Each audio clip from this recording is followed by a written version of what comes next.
మీరు మీ యొక్క ప్రెస్ మీట్లో సాక్షాత్తు ఒక దివ్యమైనటువంటి క్షేత్రం, దివ్యమైనటువంటి విధానం, ఒక దివ్యమైనటువంటి పరిపూర్ణమైనటువంటి ఒక గ్రంథానికి సంబంధించినటువంటి శ్రీమద్ భగవద్గీతని మీరు ఒక పుస్తకము అని చెప్పేసి అని ఇష్టానుసారంగా మీరు మాట్లాడడం అనేది చాలా బాధాకరం. మీ వ్యక్తిగత రాజకీయాలు, మీ వ్యక్తిగత విధానాలు, మీ యొక్క వ్యక్తిగతమైనటువంటి ఆధిపత్యాలు ఏవైనా ఉంటే మీరు చూసుకోండి. కానీ అక్కడ మీరు తోలనాడేటువంటి పరిస్థితి, మీ ఇమోషనల్గా సాక్షాత్తు మా యొక్క భగవద్గీతని మీరు పుస్తకము అన్నారు. అయ్యా బిఆర్ నాయుడు గారు ఒకటి గుర్తుపెట్టుకోండి, అది పుస్తకము కాదు, అది ఒక దివ్యమైనటువంటి గ్రంథం. అది సాక్షాత్తు శ్రీకృష్ణ పరమాత్మల వారు మానవాళికి ఎలా ఉండాలో అని చెప్పేసి అని అర్జుని రూపంలో ఒక దివ్యమైనటువంటి ఉపదేశించినటువంటి ఆ యొక్క సాక్షాత్తు ఆ యొక్క దివ్యమైన గ్రంథాన్ని 10 సార్లు మీరు పుస్తకము పుస్తకము పుస్తకము అంటున్నది చాలా బాధాకరం.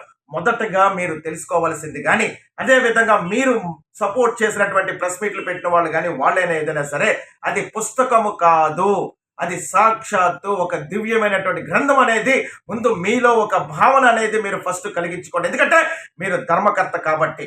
ఇది ఒక మాట మీకు నేను చెప్తున్నానండి. ఇదిగోండి ఇప్పుడు నా చేతుల్లో ఇది కూడా భగవద్గీతే, ఇది కూడా భగవద్గీతే. ఇది సాక్షాత్తు శ్రీకృష్ణ పరమాత్మ దేవాలయాల్లో మాకు ఇచ్చినటువంటి యొక్క భగవద్గీత. సార్ భగవద్గీత అనేది ఆ యొక్క పేరు చెప్పితేనే కొన్ని వందల వేల కోట్ల మానవాళి యొక్క ఉపదేశం సార్. అది ఒక సందేశం సార్. అందులో మమేకం అయిపోతాం ఆ పేరులోనే. అలాంటి భగవద్గీత అనేది వాళ్ళు రచించారా, వీళ్ళు రచించారా, లేకపోతే వాళ్ళ ఈ రాజకీయ పార్టీ ఆ రాజకీయ పార్టీ అని ఉండదండి.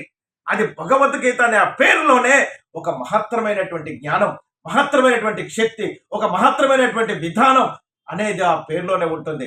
అలాంటి భగవద్గీతని మీరు ఇష్టానుసారంగా ఎవరైనా చూస్తే ఉమ్మేస్తారు, లేదంటే అవి అడ్డంగా పడి ఉన్నాయి, అవి పుస్తకాలు అనేది తూలనాడడం అనేది చాలా బాధాకరం.